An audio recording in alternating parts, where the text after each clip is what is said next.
If you want dinner, lick it off the floor. Marcus's laughter rang out harsh and loud, effortlessly drowning out the soft jazz, playing through the massive speakers of his rented mansion. He had just deliberately knocked a delicate crystal plate of chocolate pastries straight out of my hands. Pieces of cake scattered pitifully across his polished Italian leather shoes and the luxurious marble floor. Every single eye in the room, his senior law partners, elite corporate clients, and wealthy socialites, turned toward us in unison. A heavy, suffocating silence fell over the elegant banquet hall. The clinking of champagne glasses stopped. Marcus looked down at me with open, unfiltered contempt. He was no longer the polite, eager-to-please son-in-law I once knew. He was a man freshly promoted to senior partner, drunk on the intoxicating illusion of unchecked power.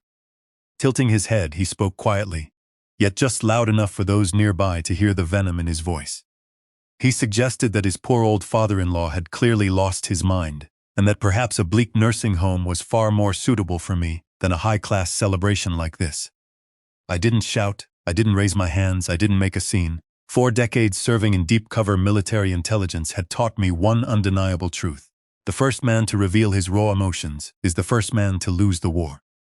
I lowered my gaze calmly to the messy ruin at my feet, brushed a crumb from my tailored wool jacket, and then slowly lifted my eyes to meet his. Marcus hesitated. He expected to see public humiliation. He expected trembling hands, flushed cheeks, or perhaps a desperate, stammering apology from a pathetic old man. Instead, he found the cold, unyielding stillness of a frozen lake just seconds before the ice shatters.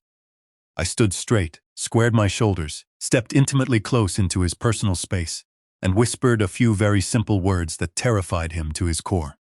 "I know everything." The arrogant smirk on Marcus's face froze solid. The blood drained rapidly from his cheeks, shifting from a flushed, triumphant wine red to a strange, sickly pale white. He opened his mouth to speak, to offer some witty retort, but his throat locked up. I watched the first bead of cold sweat form on his brow, under the bright chandelier lights. He knew exactly what I meant. He knew the filthy, treacherous secret he had desperately tried to bury. For the past 3 weeks had just been dragged into the light. I leaned closer, my voice a dangerous rasp near his ear. "And this is only the appetizer, Marcus. Tomorrow morning, I serve the main course." I turned my back on him and walked away with deliberate, measured steps, leaving him standing paralyzed in the middle of the whispering crowd. Marcus had no idea that his meticulous, ruthless plan to destroy my daughter had officially failed the exact moment I spoke those words. He thought he was the apex predator of the corporate world. But he had forgotten one crucial detail. His wife's father spent 40 years hunting real predators in the darkest corners of the globe. Welcome back to Dad's real-life revenge. Grab a drink, settle into your favorite chair, and get perfectly comfortable. The story you are about to hear is fictional, but the lessons carved into its core are as real and brutal as a military ambush. Remember, the arrogant people in these stories always had every chance to do the right thing, but they let their boundless greed cloud their judgment. Drop the name of the city you are watching from in the comments below, so I can see just how far this story has traveled. And don't forget to hit that subscribe button. You will always be served the best stories of justice right here. I stepped out of the stifling banquet hall and let the sharp, cold night air rush into my lungs. The crisp chill felt like clarity.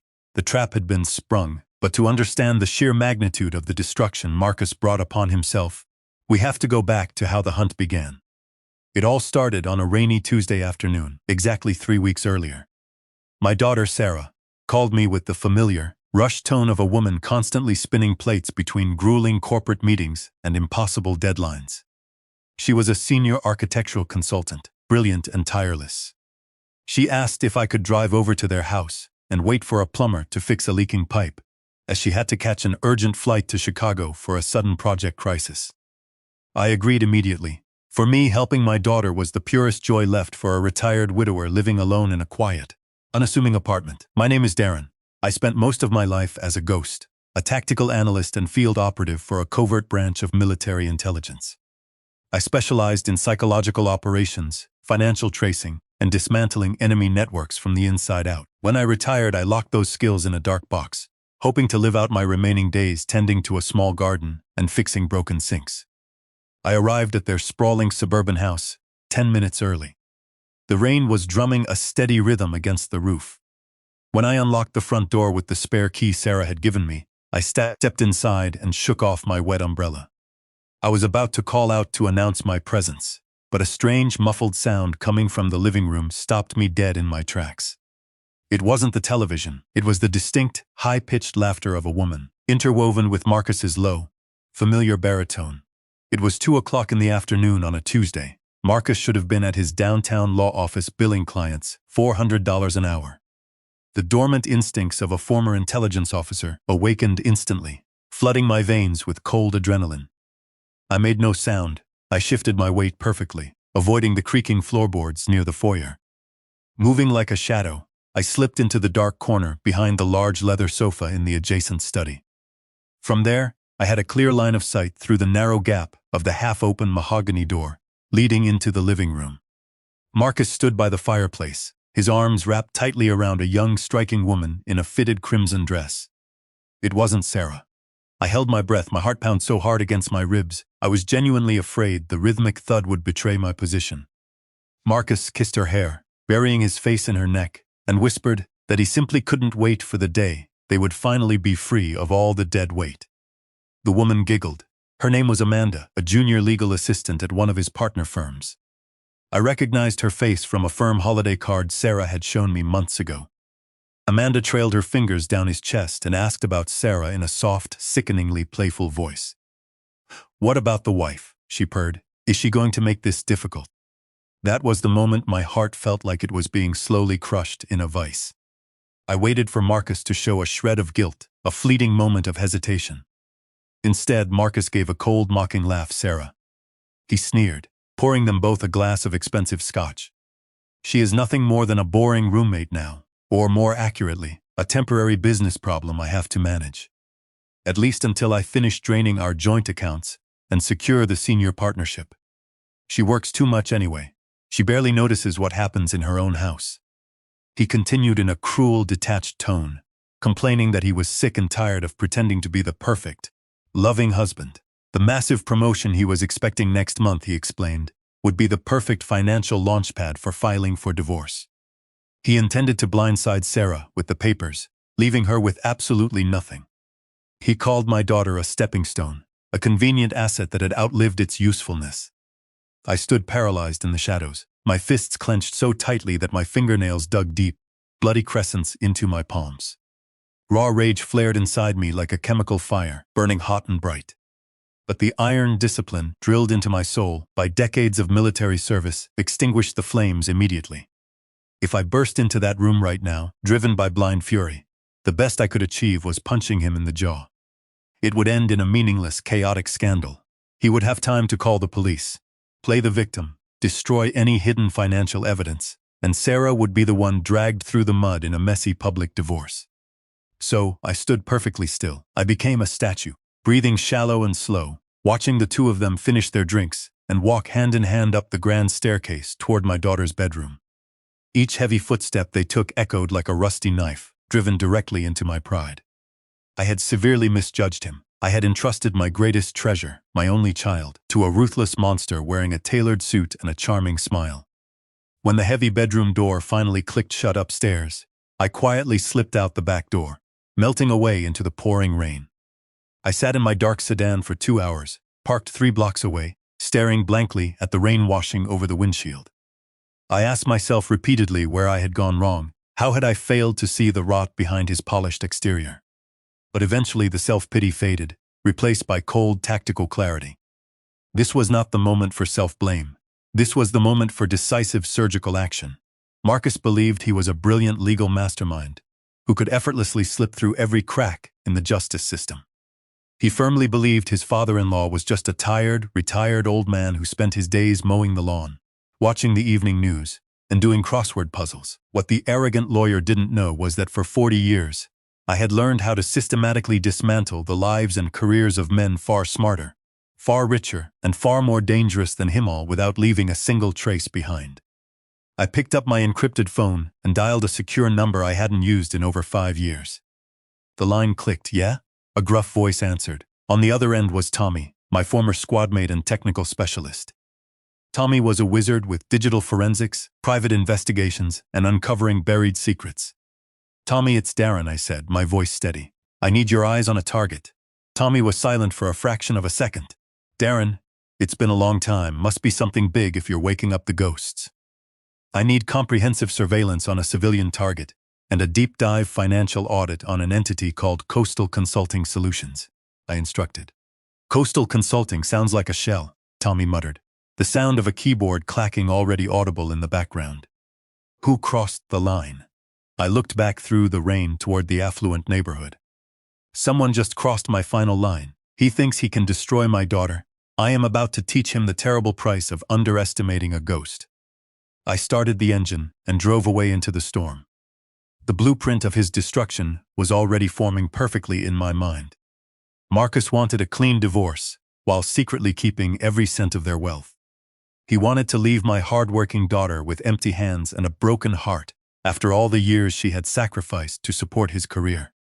I would show him exactly what a real scorched earth divorce looked like. But the one walking out of the courtroom with empty hands and a shattered life would be him. The very next morning, I began my own professional investigation. I didn't breathe a word of this to Sarah. She was in Chicago, stressed about her project. Telling her now would only break her focus and cause her unnecessary pain before I had the ammunition to protect her. I needed undeniable, bulletproof proof. I needed evidence so sharp and precise that Marcus, with all his legal tricks, would have zero chance to mount a defense. And when I started digging through the fragmented financial records Tommy intercepted, I realized the betrayal was far worse, far more sinister than a simple workplace affair. Marcus wasn't acting on impulse. He had been meticulously preparing this betrayal for over a year, laying the groundwork like a spider spinning a toxic web. I intended to peel away every single mask he wore until there was absolutely nothing left to hide his pathetic cowardice. 2 days later, I met Tommy at a small rundown diner, tucked securely behind an abandoned industrial district, a place where men like us could talk openly without worrying about curious ears or security cameras. Tommy slid into the booth opposite me and placed a thick, unmarked brown envelope on the sticky table. He looked at me with a rare trace of genuine sympathy. Darren, he said quietly, stirring his black coffee. You should brace yourself. Your son-in-law isn't just cheating. The guy is a financial vulture. I opened the heavy file. Pages of bank statements, wire transfers, and corporate registry documents spilled out. Decades of analyzing complex intelligence reports allowed me to grasp the core of the situation in minutes. Marcus had quietly created the shell company, Coastal Consulting Solutions, 14 months earlier. The truly disgusting part? He hadn't used a dime of his own law firm's salary to fund it. He had systematically, secretly withdrawn a total of $30,000 from the joint savings account he shared with Sarah. He executed the theft through dozens of microtransactions, just a few hundred or $1,000, each time carefully designed to avoid triggering bank alerts or attracting Sarah's attention. She was always traveling, always trusting him to manage the household finances. Marcus used that stolen money to rent a luxury downtown apartment for Amanda and to fund extravagant personal expenses Sarah knew nothing about. I tightened my grip on the paper until my knuckles ached. That savings account was supposed to be the foundation of Sarah's dream down payment for a lakeside vacation home they had planned to buy next year. Every single dollar in that account came from her grueling overtime, her late nights at the architecture firm, and her devotion to their future. And the man she trusted most had siphoned her blood and sweat to build a fantasy life with a junior assistant. But the financial theft wasn't even the worst part. Tommy pointed a calloused finger to a printed copy of Marcus's internet browsing history, extracted directly from his home network router. Marcus had spent hundreds of hours researching aggressive divorce litigation strategies. He specifically focused on obscure clauses about minimizing spousal support, voiding prenuptial agreements, and insidious psychological tactics for legally proving that a spouse was financially reckless or mentally unstable. Instead of apologizing, Marcus laughed coldly. Well, he said, drawing the attention of the surrounding partners. I suppose old age has really slowed your reflexes, Dad. Then, leaning in, he added one final unforgivable insult. If you want that dessert so badly, maybe you should lick it off the floor. I wouldn't want trash ruining my perfect celebration. That was the moment the trap snapped shut. I could see the shock and discomfort in the eyes of several guests. But Marcus was too intoxicated by his own perceived dominance to notice he had crossed the point of no return. He thought he was humiliating me, cementing his alpha status in front of his peers. In reality, he was digging his own grave. I didn't get angry. I took out a crisp white handkerchief and calmly wiped the stains from my jacket and shoes. Then I stood up and stepped closer to him, right there in the middle of a circle of the most powerful people in the city. My silence began to make Marcus uneasy. The smug smile on his face slowly faded as I looked straight into his eyes. It was the heavy, unblinking gaze of a soldier who had stared death in the face more times than he could count. I reached out and slowly adjusted his silk collar. The gesture was gentle, almost fatherly, but it carried an undeniable, terrifying authority. Then I leaned close to his ear and spoke slowly, clearly, ensuring only he could hear the hammer fall.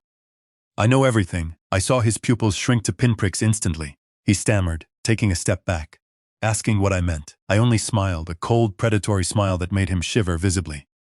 Then I continued quietly. I know about coastal consulting solutions. I know about Amanda. And I even know about the offshore shadow loans you think are so well hidden. Marcus's face turned from red to ghostly pale in a matter of seconds. The breath left his lungs in a sharp hiss. He tried to grab my arm, desperation flooding his eyes, but I brushed his trembling hand away, without hesitation. I looked over at Sarah. My brave daughter stood there, tears welling in her eyes, finally seeing the cracks in the facade. I turned to the bewildered guests, raising my voice just enough to carry. I sincerely apologize for interrupting this wonderful evening, I said, my voice commanding the room. But it seems my son-in-law has a few urgent legal and ethical matters that require his immediate attention elsewhere. Marcus stood frozen, his hands trembling at his sides. The confident, brilliant lawyer who had been boasting moments earlier had vanished, replaced by a terrified, cornered rat. I took Sarah's hand and gently led her out of the grand room. As we passed Marcus, I paused and left him with one final sentence. Tomorrow morning, the real gift will be opened. He stood motionless in the middle of the hall, surrounded by the harsh whispers and judgmental stares from the very partners who had been praising him just minutes earlier. Now, they looked at him like he was something contaminated. In the car on the way home, Sarah remained silent, staring out the window at the passing streetlights. I held my daughter's hand tightly and told her not to be afraid. I am here, I said softly, and everything that man has stolen from you, I will get back twice over. I knew Marcus wouldn't sleep a wink that night. He would lie awake in his empty mansion, obsessing in cold sweat over what exactly I had in my possession. But no matter how much his legal mind raced, he could never imagine the sheer magnitude of the storm that was about to break over his head. The skills forged by 40 years in military intelligence weren't just medals on a wall. I had spent my life protecting my country from foreign threats. Now I would use every weapon in my arsenal to protect the most precious person in my life. The confrontation at the party was merely the opening shot. The warning flare. Tomorrow morning, the truth would stand in the harsh light of day, and Marcus would finally understand that underestimating a quiet father was the greatest and final mistake of his career. His grand performance was over. The sentencing was about to begin. The next morning, I asked Sarah to meet me at a small, quiet cafe on the outskirts of town, far away from the toxic gossip of the downtown legal world and the swirling rumors left behind by last night's disastrous party. Sarah arrived with swollen eyes, but there was a new steadiness in her posture, a steel in her spine that hadn't been there before. She sat across from me and didn't ask about the fallen dessert plate. She didn't ask about the humiliation at the party. She looked me in the eye and asked only one thing. Dad, what do you really know? I didn't say a word. I simply placed the thick file Tommy and I had prepared onto the wooden table between us. It wasn't just a stack of printed papers, it was a meticulously crafted indictment. Inside were the full, unredacted financial records of Coastal Consulting Solutions, high-resolution photographs of Marcus and Amanda entering the luxury apartment together, and most importantly, the damning search history outlining how he intended to legally destroy Sarah and push her out of the marriage with nothing. As Sarah turned the pages, I saw her hands begin to tremble. Then slowly, they stopped trembling and clenched into tight fists. The deep pain and betrayal in her eyes gradually gave way to something far more powerful: absolute determination. Sarah looked up at me and said quietly that she had been incredibly foolish to believe his sweet promises. I reached across the table and took her hand. You weren't foolish, I told her firmly. You were simply too kind to a man who lacks a human heart. Then I added softly, but that kindness ends today." At that exact moment, Sarah's phone rang loudly. It was Marcus. He had apparently rushed home, checked his router logs, and realized that someone had breached his digital fortress. I signaled for Sarah to answer and put the call on speaker. Marcus's voice echoed from the phone, shaking with a pathetic mixture of weak threats and sheer desperation. He claimed everything was a terrible misunderstanding, that the money had been moved offshore, only to invest in a surprise venture for their shared future. I pulled the phone away from Sarah and spoke calmly into the microphone. "Your future ended the moment you told me to lick dessert off the floor, Marcus." I paused, letting the silence stretch. "Now it is time for to face the present. We will meet at your office at 10 o'clock sharp, and we will be bringing Sarah's lawyer." The final confrontation took place in the very corner office Marcus had once proudly shown off, its walls decorated with framed law degrees and prestigious awards. Marcus sat behind his massive desk, looking 10 years older. Overnight, dark circles had formed under his eyes. Outside the glass walls, several of his colleagues were watching with growing suspicion. Sarah walked in first. She was no longer the silent, obedient wife trying to keep the peace. She walked with purpose, placed her bag on the chair, and dropped the prenuptial agreement Marcus had once forced her to sign directly onto his mahogany desk. Marcus let out a strained, nervous laugh, attempting to regain control. "That document clearly states you get nothing in the event of a divorce," he said, his voice cracking. But Sarah cut him off coldly. She pointed a manicured finger to a small, obscure clause 17(1), that Marcus himself had arrogantly drafted years earlier to protect his own future earnings from her. The clause explicitly stated that if either party attempted to actively conceal or transfer joint assets, or committed serious ethical misconduct that harmed the other's financial standing, the violating party would lose all claims to the estate and be required to repay double the amount taken. Marcus's face turned the color of wet ash. He had been so focused on finding loopholes to trap Sarah that he had forgotten he himself had inserted that poison pill years ago. Now his own legal arrogance had become the very chain tightening around his neck. I stepped forward and placed another heavy document on the table. A formal drafted complaint for severe professional misconduct, addressed directly to the State Bar Association, complete with the evidence of his embezzlement from a joint marital asset to fund a shell corporation. I spoke calmly, dictating the terms of his surrender. "If you sign this divorce settlement today, returning the full $30,000 plus the penalty, and vacate the house by noon, we will consider keeping this complaint in our private files." I leaned over the desk. "But if you refuse or try to fight this in court, you won't just lose the money. You will lose the license you spent your entire life earning, and you will face a criminal fraud investigation." Silence filled the large office. Marcus looked wildly around the room, searching for an escape. For support he found none. The senior partners he had once treated with fawning respect were now looking away in disgust. We had already learned that Amanda had hastily packed her desk and disappeared the moment she heard whispers that Marcus was under financial investigation. His hand trembled violently as he picked up his expensive gold pen. Slowly, humiliatingly, he signed the agreement, effectively signing away his entire fraudulent empire. When we stepped out of that office into the bright hallway, Marcus called after me, his voice thick with bitter defeat. "You think you've won?" he shouted, and slammed his fist on the desk. "You've ruined my life." I stopped, turned slowly, and faced him one last time. "No, Marcus," I said quietly. "I didn't ruin your life. I simply handed you the exact blueprint you designed for my daughter." I adjusted my jacket. The best revenge isn't anger. It is precise, unyielding justice. I took Sarah's arm, and we walked forward without looking back.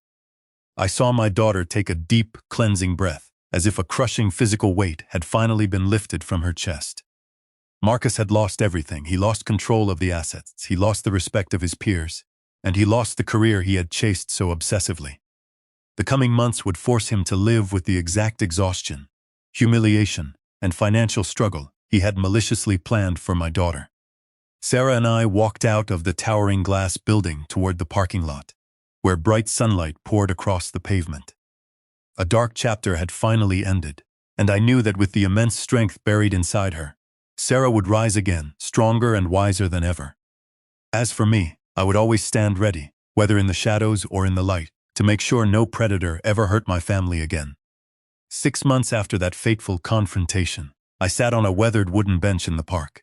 watching Sarah laugh and talk happily beside a man named David. David was a calm, thoughtful structural architect. He didn't wear flashy designer suits or speak with the polished, manipulative charm Marcus once used so effortlessly. But in the steady, gentle way he looked at my daughter, I saw something far more valuable: genuine respect and unwavering sincerity. He didn't see Sarah as a business problem to be managed. He saw her as his equal, his partner, his world. Sarah had wisely used the penalty money she recovered from Marcus to help start a legal support fund for women who found themselves financially manipulated or trapped in abusive marriages. She was no longer the quiet, endlessly patient woman she used to be. Marcus's cruel betrayal had unintentionally forged a new, brilliant version of Sarah, strong, decisive, and deeply compassionate. I looked down at my aging, calloused hands resting on my knees. These were the exact same hands that once held a rifle in the freezing rain to protect the border, and the same hands that turned the darkest pages of hidden financial documents to protect my daughter's future. Many people, including Tommy, asked me later why I didn't take a harsher, more violent revenge against Marcus when I had the chance. Why I didn't use my old skills to physically break him. I simply smiled and told them the truth. The best revenge is not blind rage. It is patience, strategic planning, and helping good people rebuild a better life. Violence only creates more chaotic destruction, but intelligence, discipline, and careful preparation create lasting justice. I heard through the grapevine that Marcus now works as a low-level consultant at a struggling firm in a remote, dusty town. He lives in a cramped, rented apartment and carries the crushing weight of enormous shadow debt on his shoulders. And that is the sweetest justice of all, watching a man who once looked down on others finally taste the same bitter poverty he had gleefully planned for someone else.